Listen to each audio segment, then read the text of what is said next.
Так, Shahnozaxon, hozir siz mana shu Globotrend kompaniyasini bazamlarini ichib, zirangda natija oldim deb aytdingiz. Shunaqa. Qarmaga aytib berish chiroyli qilib, nimadan boshladingiz? Qanaqa natijalar? Mana bu nima? Bu anaqa. Hozir o'lchab kelganimni natijasi men 1 oycha bo'lib qoldi. 15-dekabrda boshlaganman. Mana shu uchalasini ichishdan boshladim. Zreniyam 3,5 edi. Menga doktordan назначенияsi bor. Gavharini almashtirish kerak, boshqa chora yo'q dedilar. Men o'sha yerda chiqib ketdim-da, men tabiiy yo'l bilan ko'zimga chok tushirmasdan zreniyamni to'g'rilayman deb chiqib ketganman shunda. Alloh sizni menga uchratgan, siz orqali men 1 oydan beri mana shu uchalasini ichishni o'zida mana hozir o'lchatib keldim. 2. Necha edi? Necha edi? 3,5 edi. Mana qilib o'tgan safar aytibordingiz, shu ochkim menga tushmayapti deb. Mana tushmay qoluvdi. Bu 3,5 ochkim tushmay qolgan edi. Men cho'ta nima bo'lyapti ekan dedim-da, balkim ko'zim tiklanayotgandir, bu shu uchun tushmayotgandir dedim-da.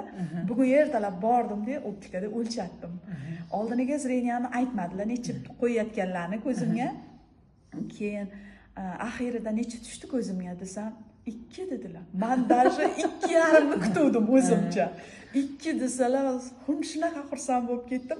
Haqiqatda 2 bilan shunaqa zo'r o'qiyapman. Yangi ochko oldingiz. Yangi ochko olib keldim. Xudo xolasa, yana qarang nima qildim. Arzonrog'ini bering dedim. Nimaga dedi? Yaqinda buni ham tashiyman dedi. Молодец. Super. Ketaman, doktorga olib boraman назначениясini. Mana doktor deb xudo xolasa. Siz doktorga aytdingiz, что